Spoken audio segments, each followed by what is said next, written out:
কি ভুল আছিল নিষ্পাপ শিশুটি পুখুৰীত দলিয়াই কিয় প্ৰাণ ল'লে শিশুটি ঘটনাৰে জড়িত এগৰাকী মহিলাক আটক নগাঁও জিলাৰ জুৰিয়াৰ কাষৰীত মানৱ সমাজক লজ্জানত কৰা ঘটনা সংঘটিত হৈছে মঙলবাৰে শিশুটিক মাকৰ পৰা মাছাকিন খাতুন নামৰ এগৰাকী মহিলাই লৈ গৈছিল বহু সময় ধৰি শিশুটিক নেদেখাত মাকে বিচাৰ খোচাৰ কৰিবলৈ আৰম্ভ কৰে কিন্তু ক'তো শিশুটিক নেদেখি মাতৃয়ে মাছাকিন খাতুনকে সোধপোছ কৰে পৰৱৰ্তী সময়ত মাছাকিন খাতুৰে পুখুৰীত দেখুৱাই দিয়ে শিশুটি থকা বুলি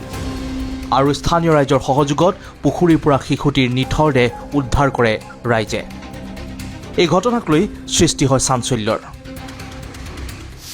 অভিযুক্ত মহিলা মাছাকিন খাতুন হৈছে শিশুটিৰ সম্পৰ্কীয় বৰ্মা কিন্তু কিয় এই কাম কৰিলে বৰ্মাকে সেয়া এতিয়াও ৰহস্য তাৰমানে মাকৰ পৰা বাচ্চাটোক লৈ গৈছে বৰ্মাই বাচ্চাটোক লৈ গৈ তাৰপিছত মাকে বিচাৰি আছে বৰ্মাক দেখিছে সুধিছে মোৰ বাচ্চাটো ক'ত আছে কৈছে ইয়াতে দোকানতে গৈছে তাৰপিছত দোকানত গৈছে বাচ্চাটো নাই ইমান বিচাৰিয়ে আছে 10টাৰ পৰা 11টালৈকে তাৰপিছত জাল নমাইছে বিচাৰি জাল নমাই চাইছে তাত নাই বৰ্মাই কৈছে ইয়াতে আছে য'তে দেখাইছে হাত দিছে তাতে বাচ্চাটো ওলাইছে কোনে পেলাইছিল বাচ্চাটো বৰ্মাই পেলাইছে কি নাম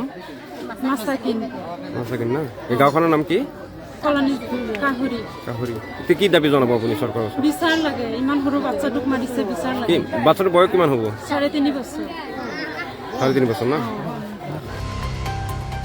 সম্প্ৰতি অভিযুক্ত মহিলাগৰাকীক জুৰিয়া আৰক্ষীয়ে আটক কৰিছে এই শিশুটিক প্ৰাণ লোৱাৰ আঁৰত আছে নেকি আন কিবা ৰহস্য সেয়া আৰক্ষীৰ তদন্তত ওলাব প্ৰকৃত কাৰণ অঞ্চলটোৰ ৰাইজৰ লগতে মাতৃয়েও দাবী কৰিছে দুখীয়ে যাতে উচিত শাস্তি পাওক bureau' report India today north east Assam